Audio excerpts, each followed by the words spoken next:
예, 감사합니다. 우리 반주자 자매님이 신혼여행을 가서 이현주 집사님이 아마 다음 주까지 반주를 해주셔야 될 것 같아요. 잘하셨습니다. 수고하셨어요. 예. 한번 우리 같이 저와 같이 표어를 한번 큰 소리로 제창하겠습니다. 저를 따라서 해주세요.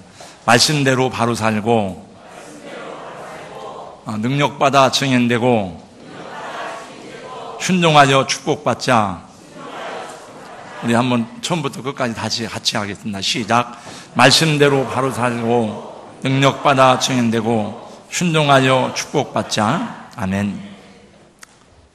네, 여러 가지로 근심 걱정 많은 세상에서 얼마나 여러분 피곤하고 힘드십니까? 우리 주님께서 여러분의 삶에 위로와 평안을 주시고 또 용기를 더해 주심으로 이 어려운 세상 살아가지만 희망을 잃지 않고 열심히 승리하는 성도의 삶이 되시기를 예수님의 이름으로 축복합니다. 불길한 검은 구름이 우리 머리 위를 뒤덮고 있는 것 같은 나날들입니다. 메르스로 인한 불안감으로 인해서 우리는 여전히 마음에 근심과 염려가 있고 사람들은 웬만한 사람들이 모이는 곳에는 잘 가지 않으려고 합니다. 성도가 병원에 입원했어도 신방을 마음대로 갈 수가 없고 아이가 아파도 마음대로 병원에 가지 못하는 것이 오늘의 실정입니다. 대중교통 이용객 수도 감소하고 교통량도 줄어들고 음식점들은 한 30-40% 이상 매출이 감소가 되는 여러 가지 아픔들을 경험하고 있습니다. 그런 중에도 의료진들이 사투를 벌이면서 메르스와 싸우고 있고 이제 진정세를 보이고 있다고 하니 곧 진정되리라고 생각하고 계속 우리 기도해야 할 것입니다.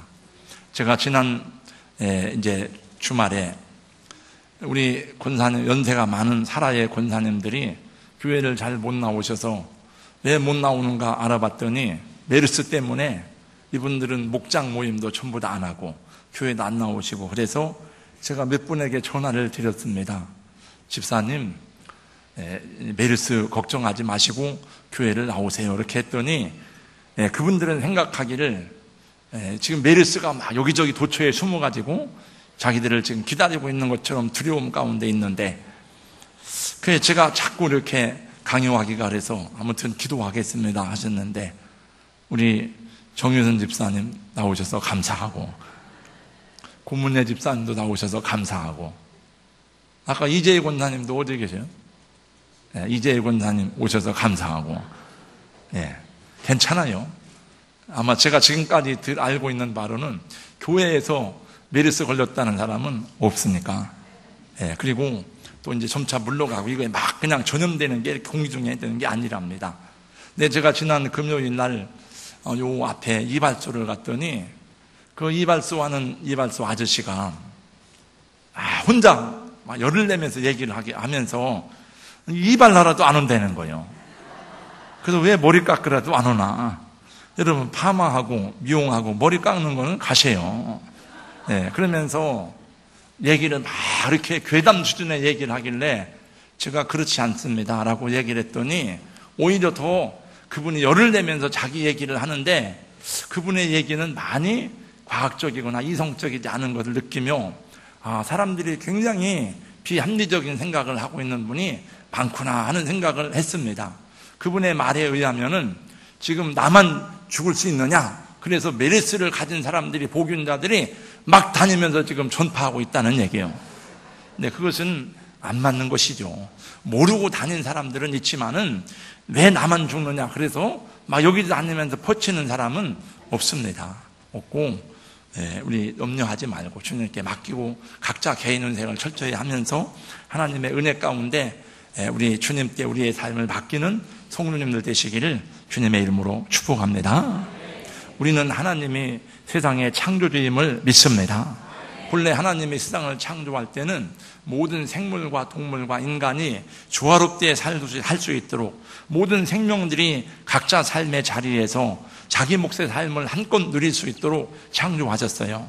그런데 인간의 탐욕 때문에 자연이 파괴되고 여러 가지 환경이 오염되고 이 피조세계가 곳곳에서 신음을 하고 있는 것입니다.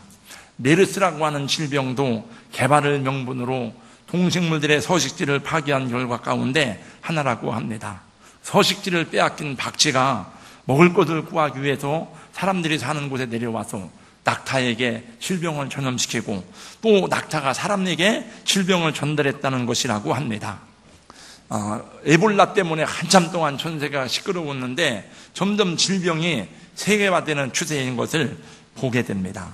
매년마다 이런 일이 반복되고 있다고 하는 것은 우리가 살고 있는 문명 세계에 뭔가 이상이 왔다고 하는 것을 감지하지 않을 수가 없지요. 지구 생태계는 더 이상 인간의 탐욕스러운 삶의 방식을 버텨낼 힘이 없어 보입니다. 지구를 볼 때에 굉장히 힘겨워 보이는 그런 모습을 생각할 수가 있습니다. 우리 개인적으로 뿐만이 아니라 국가적으로도 정말 탐욕을 버리지 못해서 끊임없는 영토 전쟁을 벌이면서 패권주의가 전 세계로 계속되고 있는 것을 보게 됩니다. 사랑과 섬김, 환대보다는 적대감이 넘치고 있습니다. 옳고 그름을 사리분별하여 판단하기보다는 이익에 따라서 내 편을 가르며 싸우는 세상입니다. 이유 없이 화를 내거나 폭력을 휘두르는 일들이 늘어나고 있습니다. 분노 조절 장애를 겪는 이들이 많다고 합니다. 여러분, 이럴 때일수록 우리는 그들이 가져야 될 사회적 책임을 기억하고 개인의 신앙을 더욱더 말씀의 뿌리 위에 견고히 세우고 세상 분위기에 휩쓸려 살지 말고 우리 성령님과 교통하면서 하나님과 교통하는 사람으로 살아갈 수 있기를 예수님의 이름으로 권면하며 부탁합니다. 창세기의 말씀을 계속 전하겠습니다.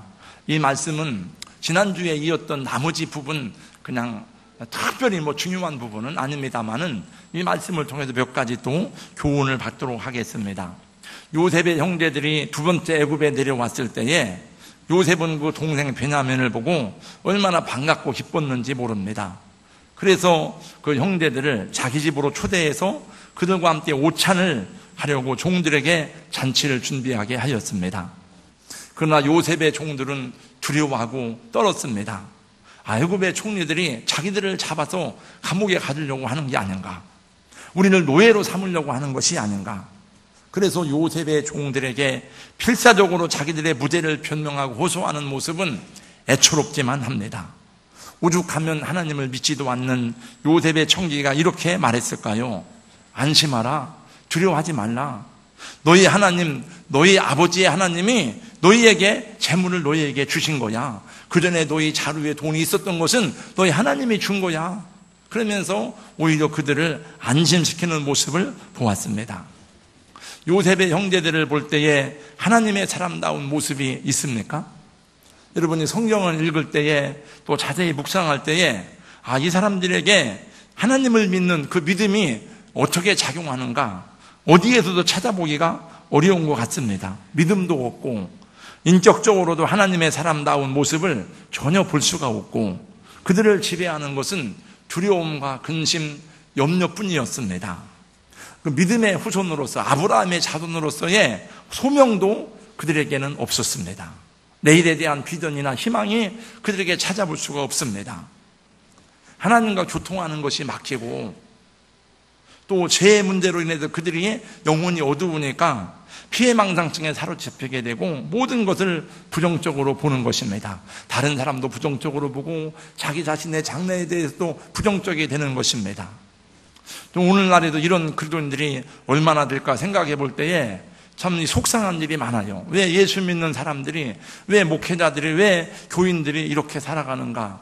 꼭 여러분 때문에만 그런 것이 아니고 많은 정보를 듣고 많은 뉴스를 듣다가 보니까 우리 예수 믿는 사람이 이러면 안 되는데 하는 그런 안타깝고 속상한 일이 많습니다. 여러분, 요셉을 보세요. 그는 어린 시절 형제들에게 얼마나 많은 상처를 받고 서러움과 고생을 겪으면서 살았는지 모릅니다. 그러나 요셉은 그렇게 많은 상처와 고난을 도리어 믿음으로 승화시키고 하나님의 사람으로서의 향기를 잃어버리지 않는 진정한 그리스도인으로 살아가는 모습을 보여주고 있습니다.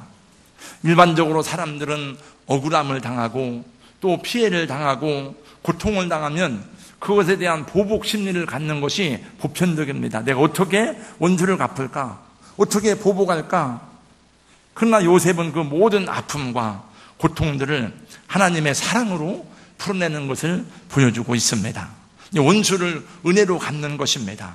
그래서 형제들을 환대하고 형제들과 함께 오찬을 하고 싶었던 것입니다. 요셉의 형제들이 청지기의 인도를 따라서 요셉의 집으로 인도되었습니다. 요셉의 형제들은 애굽의 총리인 요셉의 집에서 얼마나 귀한 환대를 받는지 모릅니다. 사실은 형제로서는 환대를 받을 만하지만은 지금 신분상으로는 요셉의 집에 초대된다는 것 자체가 있을 수 없는 일입니다. 근데 오늘 24절 말씀해 보니까 그들에게 발을 닦을 물을 주었다고 했다. 발을 닦도록 물을 주고 나귀들에게도 먹이를 주었다고 성경에 말씀하고 있습니다. 여러분, 지금 얼마나 어려운 때입니까? 7년, 6년 때입니다. 사람들의 마음이 피폐되어 있습니다. 우리가 메르스 때문에 서로를 경계하고 사람들의 인종이 식어가는 것처럼 이 7년 대흉년은 이런 거하고 비교할 수 없는 그런 큰 고난들이죠.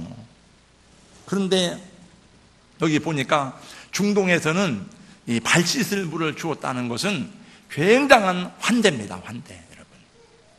제가 미국에 가서 보니까 미국에서는 보통 사람들을 자기 집으로 잘 초대하지 않습니다. 식사도 대부분 밖에서 합니다. 그 이제 가서 좀 여행을 하고 생활을 하다 보니까 자기 집을 내주고 자기 집에서 잠을 재워주고 자기 집으로 초대하는 것은 보통 가까운 사람이 아니면 안 한다는 것을 저는 알게 되었어요. 그러니까 이 사람들은 요셉의 환대를 받는 것입니다. 여러분, 환대는 치유가 일어나는 공간이에요. 누가복음 15장 말씀해 보니까 그 아버지의 재산을 다 탕진해 먹고 아버지의 재산을 잃어먹고 거지가 되어 돌아온 그 아들을 아버지는 환대하는 모습을 보게 됩니다. 그 환대하는 그 모습 속에서 가정이 회복되고 아들을 향한 아버지의 사랑 때문에 치유가 일어나는 것입니다. 여러분, 가정에 누가 손님이 오면은 환대할 수 있기를 주님의 이름으로 권면합니다. 여러분, 가족들이나 친척이나 누가 오면 잘 왔어, 보고 싶었어, 그냥 내 집처럼 생각하고서 이렇게 말하면서 환대할 수 있다면 얼마나 귀한 일인지 모릅니다. 여러분, 우리 교회에 어떤 외부에서 손님이 오거나 선교사님들이 오거나 난 모르는 사람들이 오거나 새로운 사람들이 올 때에 그분들을 환대해 보세요. 그러면 그분들이 교회에 대한, 교우들에 대한 그 사랑과 예수님의 사랑을 기억하고 여러분에 대해서 어떤 감사를 표하는지 알 수가 없는 것입니다. 아브라함은 지나가는 나그네를 환대하고 영접하였다가 천사를 영접하였다고 히브리서는 말씀하고 있습니다. 여러분, 사람들을 잘 환대하고 환영해 주는 것이 우리들의 소중하고 귀한 사역 가운데 하나입니다. 우리 새로운 교회에서는 1년에 한 차례씩 그 보라 양육 이제 중고등부 세미나를 하는데 제가 금년에는 이제 이미 시간을 놓쳐가지고 못했어요. 그 정원이 한 40명인데 중고등부 학생들을 2박 3일 동안 성도들 가정에서 초청을 하는데 성도들 가정 생활하는데 그들이 안방을 내줘요, 학생들에게. 그들의 2박 3일 동안 손디는 거예요. 그러니까 성경 공부하는데 감동을 받는 것이 아니고 자기들이 이렇게 가정에서도 환대를 받지 못한 그 사랑의 환대를 받는 것 때문에 아이들이 많이 감동을 받고 아이들이 막 변화되고 새롭되는 일들이 많이 있다는 그런 얘기를 들었습니다. 그래서 제가 아마 내년 겨울에 우리 학생들 수련회는 거기로 보내야 되겠다 이런 생각을 먼저 해보게 되었어요. 드디어 정오가 되니까 요셉이 나타났습니다. 형제들은 애굽의 총리가 나타나니까 어쩔 줄을 모르고 엎드려 절했습니다. 애굽의 총리의 얼굴을 바르게 볼 수도 없는 자기들은 그런 형편이죠. 25절 말씀해 보니까 요셉이 집으로 오매 그들이 아주 들어가서 예물을 그에게 드리고 땅에 엎드려 절을 하니 그들은 코가 땅에 닿도록 어쩔 줄을 모르고 절을 했습니다. 절한 것이 한 번만이 아니에요. 28절에도 보니까 또 머리 숙여 절을 하는 모습을 보게 됩니다. 요셉이 형제들에게 묻습니다. 너희 아버지가 안녕하시냐? 너희가 말씀하던 그 아버지가 지금 생존해 계시느냐? 그 아버지가 얼마나 보고 싶었을까요? 그리고 또 요셉이 거기 보니까 자기 동생 베냐민이 함께 있는 것을 보고 막 감정이 복받쳐 오르기 시작했습니다. 요셉은 아주 어린 나이에 어머니 나이를 잃어버렸어요. 어머니하고 정이 들기도 전에 엄마가 먼저 세상을 떠났습니다. 그리고 자기 뱃속에서 낳은 유일한 형제인 베냐민을 어린 아기 때 보고 처음 보는 거예요. 베냐민은 이 나엘은 베냐민을 낳고 죽었어요. 이 베냐민은 엄마 얼굴도 못 보고 성장을 한 거예요. 그러니까 형제들이 또 베냐민을 아끼고 사랑해 줬느냐? 그것도 아니에요. 구박덩어리 해주니까.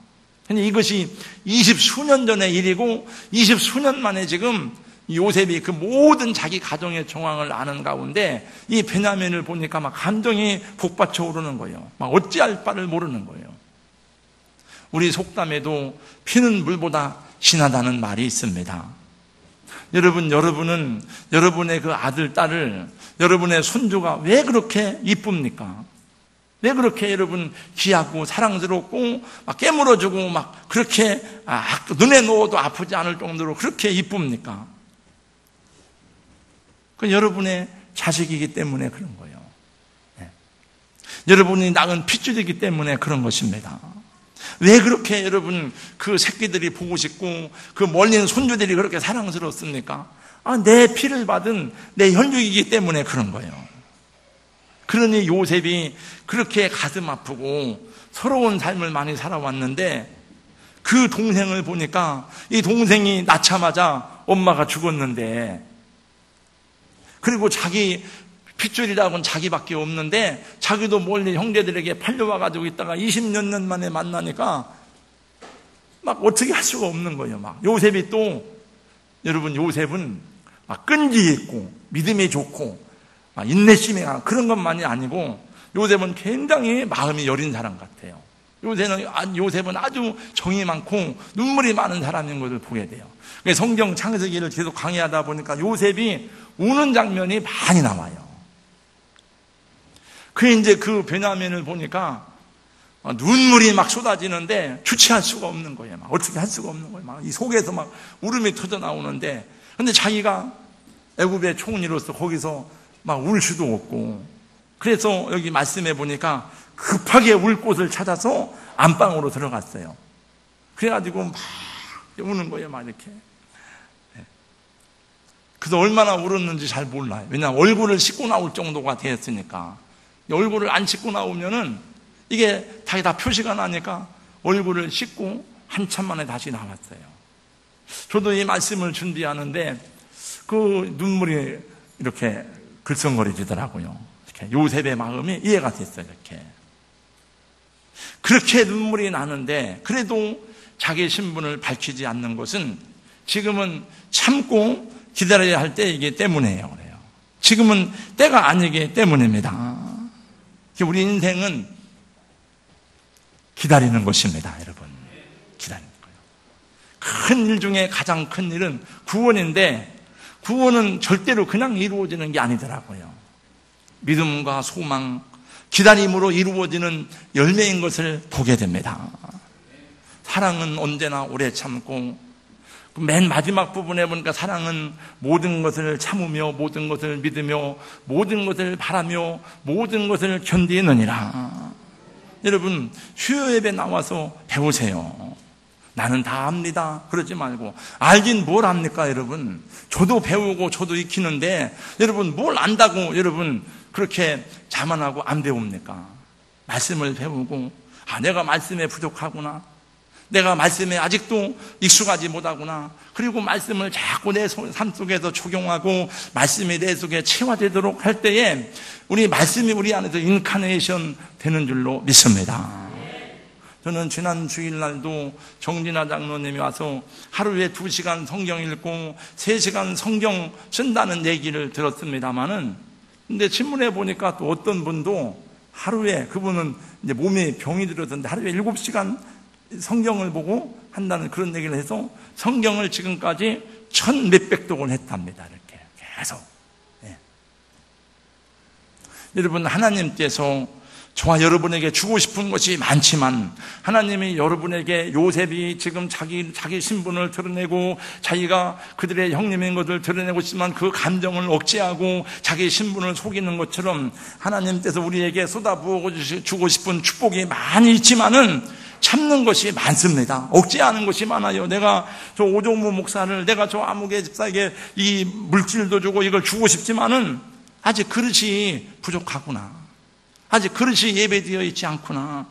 하나님께서도 우리를 보시면서 주고 싶지만 억제하시고 인내하고 계신지도 모릅니다.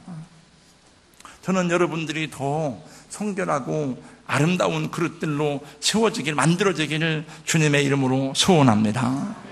요셉은 지금 자기를 드러내고 싶지만 때를 기다리면서 참고 억제하는 것입니다. 그래서 숨어서 우는 것입니다.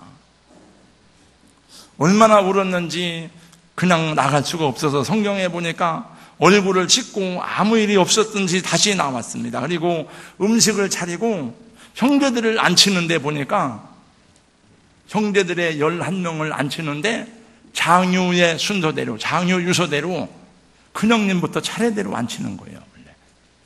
근데 여러분, 그 요셉이 형님들의 얼굴을 알고 있지만은 사실 형님들이 원래 다 나이가, 큰형님은 60살, 둘째 형님은 58살, 그 다음은 55살, 이게 아닙니다. 원래 요셉의 형제들은 다 비슷비슷한 때에 태어났어요. 이렇게 약간 아래 위 차이는 있지만은, 야곱이 자기 부인이 넷이다가 보니까, 그래서 사실은 그것은 쉽지 않지만은 요셉의 형제들이 다 그 장유의 차세대로 차례를 앉혔습니다.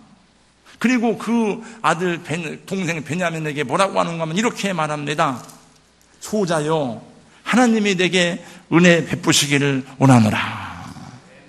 그러니까 이 요셉은 다 말할 때마다 하나님의 은혜를 얘기하고 하나님의 인도하심을 얘기하는 거예요. 그러니까 요셉의 형제들이 참 둔하다 하는 생각이 듭니다. 참 감각이 없는 사람들이다. 왜냐하면 총리가 계속 하나님을 얘기하는데 지금 애굽이란 나라는 하나님이 없는 나라잖아. 하나님을 안 믿는 나라인데도 불구하고 왜 하나님을 얘기하고, 그 다음에 자기 아버지 안부를 묻고, 그 다음에 어떻게 또 형제들을 전혀 모르는 사람이 장유의 유서대로 그대로 이렇게 해놓냐 말이에요. 그게 조금 센스가 있고 눈치가 빠르고 영감 있는 사람들 같으면 야, 이게 뭔가 이상하다라고 하고 눈치를 챘을 거 아니에요? 근데 이들은 그런 안목이 없는 것 같아요.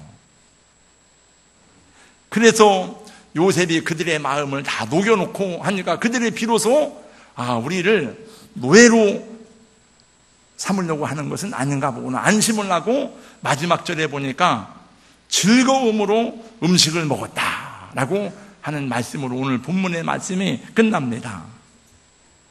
여러분, 쓰지 말고 저를 보세요. 전에 요셉의 형제들은 요셉을 구덩이에 쳐놓고 요셉을 미워하고 요셉을 시기하고 얼마나 시기했느냐? 죽이고 싶도록 시기했습니다. 그리고 요셉이 애원하고 살려달라고 애원하는 그 음성을 외면하고 자기들끼리 음식을 먹으면서 희낙낙하던 때가 있고 요셉은 그것을 정확하게 기억하고 있습니다. 그러나 요셉은 그렇게 갚아줄 수가 없었습니다. 왜냐하면 그는 하나님과 교통하는 성령의 사람이었기 때문입니다. 그는 그도의 사랑이 그 안에 있었기 때문입니다. 이것이 그도인의 삶이요 그도인의 향기라고 성경은 말씀하고 있습니다. 고린도서 2장 14절 15절 말씀해 보니까 이렇게 말씀합니다. 항상 우리를 그도 안에서 이기게 하시고 우리로 말미암아 각처에서 그도를 아는 냄새를 나타내시는 하나님께 감사하노라.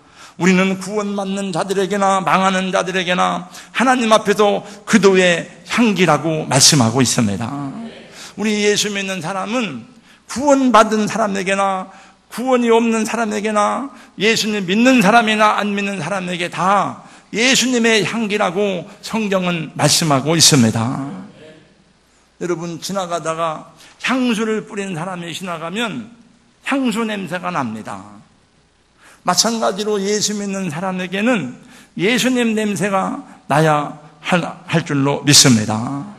수십 년 교회를 드나들었지만은 그도의 향기가 나지 않는다면, 예수님의 냄새가 나지 않는다면 슬픈 일입니다. 우리의 얼굴에서 주님의 모습이 나타나고 우리의 언어에서 우리의 행동에서 예수님의 냄새가 나야 할 것입니다. 제가 지난 봄에 우리 동생 아들 조카 결혼식이 있어가지고 광명시에서 내려서 전철을 타게 되었습니다. 이제 인천 가는 전철을 타고 갔더니 옆에 앉았던 어떤 연세가 지긋하신 분이 저를 보고 물었습니다. 혹시 목사님이세요? 예. 그냥 목사님이냐고 물어보니까 그분은 권사님쯤 되지 않을까 싶어서 예, 감사합니다. 권사님이세요? 그랬더니 자기 권사님이래요. 권사래요. 혹시 저 일수놀이 하던 아저씨 아니에요? 이렇게 물어봤더라면 얼마나 제가 창피하겠습니까? 여러분, 다 우리 삶에서 예수님 향기가 나타나고 예수 믿는 냄새가 나야 될 줄로 믿습니다. 하나님과 교통하는 사람들은 이 세대의 풍조에 휘말려 속절없이 끌려다니지 않습니다.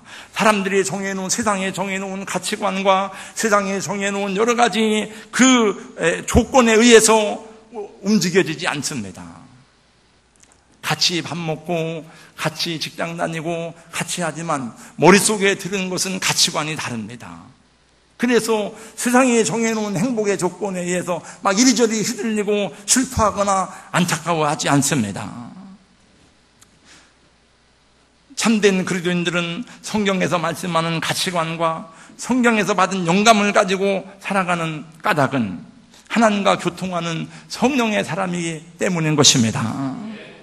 성경은 악을 악으로 갚지 말라고 말씀했습니다. 베드로서 3장 9절 말씀해 보니까 악을 악으로 욕을 욕으로 갚지 말고 도리어 복을 빌라. 이를 위하여 너희가 부르심을 받았으니 이는 복을 이어받게 하려 하심이라고 말씀합니다. 예수님은 또 말씀하시기를 너희 원수를 사랑하며 너희를 미워하는 자를 선대하며 너희를 저주하는 자를 위하여 축복하며 너희를 모욕하는 자를 위하여 기도하라고 말씀했습니다. 여러분, 악한 일을 당하면 누가 나의 가슴을 막 찌르고 비수같이 찌르면 나도 같이 찔러줘야 속이 시원하지 않습니까? 욕을 먹으면 같이 욕을 해줘야 여러분 속이 시원하지 않습니까? 근데 예수님은 말씀하기를 그러면 복을 못 받는다는 것입니다. 그런 사람은 복된 사람이 아니라는 것입니다. 그렇게 하면 잠시 속이 시원해질 수는 있을지 모르지만 그 사람과는 계속 원수관계로 살아야 될 것입니다. 그리고 또 다른 악을 낳을 것이고 우리 자신들도 같이 더러워지고 우리 자신 안에 거하던 성령님께서 탄식하고 근심하시는 것을 말씀하고 있습니다. 예수님은 오히려 너희를 욕하는 자를 위해서 기도하고 복을 빌라고 말씀하십니다. 원수를 위해서 복을 빌어주라니요. 그 원수가 망해야 될 텐데 원수를 위해 복을 빌어주라니 어떻게 그걸 가능하겠습니까? 나를 괴롭게 하는 사람, 내 마음에 상처를 입힌 사람, 생각만 해도 내가 속이 쓰리고 상한데 복을 빌어주라니요. 그래도 주님은 그것이 당신의 뜻임을 우리에게 분명히 말씀해 주셨습니다. 요셉은 그렇게 살아간 사람입니다. 여러분 직장 안에서 이웃과의 관계에서 집안 형제들 간에 여러분을 괴롭게 하거나 힘들게 하는 사람이 있으면 그 사람을 위해서 축복하고 기도해 보셨는지요? 그냥 형식적인 기도가 아니라 정말 간절한 마음으로 기도해 보셨는지. 간절한 마음으로 기도하지 아니하면 여러분 감동 안 됩니다. 우리도 감동을 받아야 되지만 여러분 하나님도 우리 때문에 감동받을 만큼만한 그런 겸손과 온유함으로 무릎을 꿇을 때에 성령께서 역사하시는 것입니다. 여러분 그 사람을 축복해 보세요. 여러분 그 사람을 위해서 기도해 보세요. 하나님이 나의 상황을 어떻게 변화시키고 어떻게 치료하실는지 알 수가 없는 것입니다. 로마서 12장 말씀해 보니까 원수 갚는 것을 하나님께 맡기라고 말씀했습니다. 우리는 원수 갚을 자격이 없어요. 우리는 요셉은 그걸 알았어요. 요셉은 나중에 형제들을 만났을 때에 다 자기는 아무 자격이 없다는 거예요. 하나님이 다 여러분을 용서하셨습니다. 여러분 어떻게 이러한 말씀을 순종할 수 있고 이렇게 나만 손해보는 것 같은 이런 삶을, 이런 태도를 가질 수 있습니까? 이건 일반적인 삶의 원리가 아니잖아요. 그러나 초대교회 신자들은 그러한 삶의 흔적을 곳곳에서 많이 남기고 갔습니다. 그들이 그런 삶이 가능했던 이유는 그들은 하나님의 위로와 상급을 바라보았기 때문이고 영생에 대한 소망이 분명했기 때문인 것입니다. 그들은 핍박을 견디고 오히려 자기를 욕하는 자들을 위해서 기도하고 그들을 위해서 축복할 수가 있었던 것입니다. 그들은 그 고난과 핍박 속에서도 승리함으로 하나님께 영광을 돌리고 그들을 핍박하고 그들을 죽이던 로마가 손을 들고 기독교를 받아들이게 되는 결국 열매를 거두게 된 것입니다. 여러분, 바울 사도의 고백을 들어보세요. 바울 사도는 이렇게 말했습니다. 후욕을 당한 즉 축복하고 핍박을 당한 즉 참고 비방을 당한 즉 권면한다고 고린도서 4장 13절에서 말합니다. 왜 우리 그리스도인들은 그렇게 살아야 됩니까? 바로 이러한 삶을 위해서 우리가 주님으로부터 부름을 받았고 우리가 하나님의 용서를 받았고 우리가 하나님의 하늘 백성이 되었고 주님의 제자가 되었기 때문이라고 성경은 말씀하고 있습니다. 이 세상이 전부가 아니라 하나님의 영원한 상급이 있기 때문에 하늘나라에서 뿐만 아니라 그렇게 사는 사람을 하나님께서 이 땅에서도 은혜를 주시기 때문에 복을 주시기 때문에 그렇게 살 것을 주님이 말씀하고 예수님은 그렇게 삶으로써 많은 사람을 얻었고 이 세상에 수없이 많은 사람이 주님 앞에 오늘 또 무릎을 꿇고 나의 주님이라고 경배하고 찬양하고 있는 것입니다. 그러므로 사랑하는 성도 여러분, 우리가 구원받은 하나님의 자녀가 된 것이 분명하다면 욕을 먹는 대로 한때 비방하지 않을 것입니다. 우리 입술로 한때 모욕을 당한 대로 모욕하고 비수 같은 말을 꼽지 않을 것입니다. 성경에 보니까 주의 눈은 의인을 향하시고 그에게는 의인의 간구에 기울이신다고 말씀했습니다. 하나님이 여러분을 다 여러분의 말과 행동을 감찰하시는 것을 기억하시고 살아가시기를 주님의 이름으로 축원합니다. 그럼에도 불구하고 오늘날 이렇게 우리 예수 믿는 사람들의 신용이 떨어지고 주의 종들의 신용이 떨어지고 이 교회가 이렇게 어지럽고 싸우는 까닭은 원주도 용서하라고 했는데 원주도 축복하라고 했는데 왜 교인을 축복을 못합니까? 그건 우리가 지배하기를 원하고 높아지기를 원하고 내가 인정받아야 되고 내 자존심이 세워져야 되기 때문에 그런 게 아니에요. 하나님의 영광은 간 곳이 없고 하나님의 그 신존심은 자존심은 생각지 않고 내 자존심만 생각하는 거예요. 그래서 우리가 손가락질을 받는 것은 아닌지요. 사랑하는 성도 여러분, 나를 핍박하고 나를 힘들게 한 그 사람을 위해서 진정으로 기도하고 그를 축복하시기 바랍니다. 원수 갚을 일이 있으면 다 주님 때 맡기시기를 바랍니다. 하나님과 교통하는 삶, 성령의 사람이 되기를 권고합니다. 향나무는 어디를 잘라도 향냄새가 나요. 요셉은 어떤 환경에서도 그도의 향기를 바라는 참성도의 모습을 우리에게 지금까지 보여주고 또 앞으로도 보여줄 것입니다.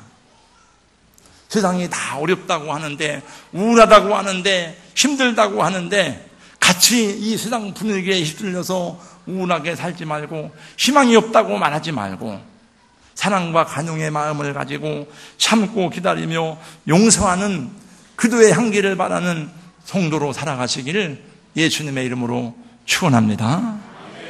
거룩하신 우리 하나님 아버지, 은혜를 감사합니다. 오늘 또 주의 사랑과 말씀을 따라서 하나님께 예배할 때에 요셉의 삶을 통해서 참된 그들의 삶이 무엇인지를 다시 한번 배우고 들을 수 있도록 인도하시니 감사합니다. 하나님과 교통하는 삶이 되게 하여 주시옵시고 성령의 사람이 되게 하여 주시옵소서. 세상이 정해놓은 가치관에 의해서 우리 생각이 좌우로 흔들리고 우리 발걸음이 이리저리 참으로 이제 흔들리는 것이 아니라 하나님의 말씀이 우리 삶의 가치관이 되게 하여 주시옵시고 성령의 사람이 되어서 하나님과 교통하는 삶이 되게 하여 주시옵소서. 예수님의 향기를 어디에 가든지 드러낼 수 있는 진실한 그들로 살아갈 수 있도록 우리 장로님들, 우리 권사님, 집사님들, 우리 청년들, 주의 종들을 도와주시고 인도하여 주시옵소서. 예수님 이름으로 기도하옵나이다. 아멘.